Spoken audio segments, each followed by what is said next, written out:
ideia parte do fato de que o Brasil é o país campeão mundial em incidência de raios. São cerca de 50 milhões de raios por ano em nosso país.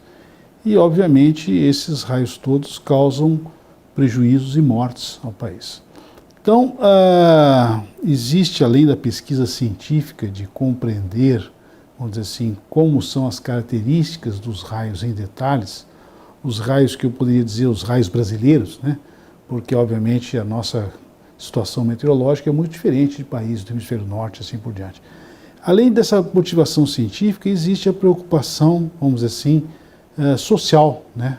De tentar contribuir para minimizar, ao menos, os prejuízos e as mortes. E, nesse sentido, a gente precisa conhecer a variabilidade dos raios, quer dizer, como que os raios se comportavam no passado, como se comportam no presente, e, a partir daí, poder entender um pouquinho ou estimar como eles vão ser no futuro. E essa é a ideia do projeto temático da FAPESP, estudar a variabilidade na ocorrência de raios no Brasil.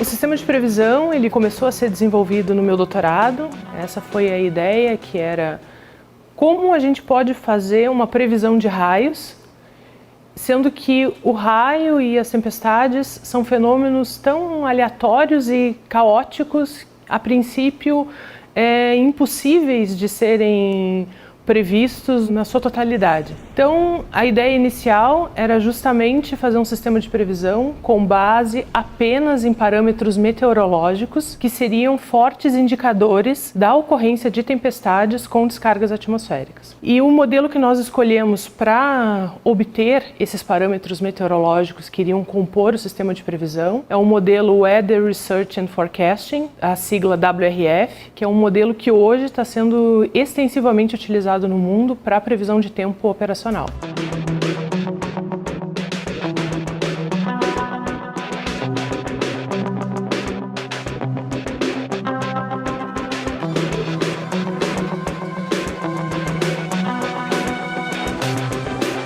Previsão é sempre uma coisa sujeita a erro, faz parte do processo de previsão, ninguém acerta 100%.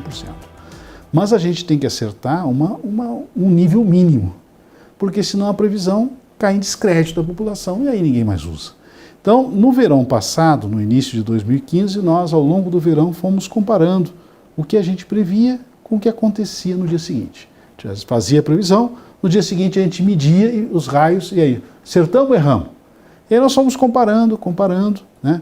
A nossa, vamos dizer, expectativa era talvez ter um nível de acerto de 70%, 80%, né? E nos surpreendeu até que o nível de acerto, e a maioria das vezes, ultrapassa esse limiar, está na faixa de 80%, 85%, que é o nível de acerto da previsão no tempo. O sistema de previsão de raios, ele não fornece a quantidade de raios. O sistema, ele indica as regiões que têm potencial para a ocorrência de raios. Então aqui a gente tem um exemplo do mapa de previsão de raios, onde as regiões que tendem mais para as cores quentes indicam uma probabilidade maior e aquelas para as cores frias uma probabilidade menor. Então, por exemplo, aqui a gente pode perceber que essa parte da região sudeste e sul do Brasil existe uma probabilidade maior de ocorrência de raios. Então, o que eu consigo entender? Que essas regiões são regiões mais prováveis que o raio aconteça. Não necessariamente essas cores querem dizer a intensidade de raios, que aqui ocorrerá mais raios, por exemplo, que na região nordeste.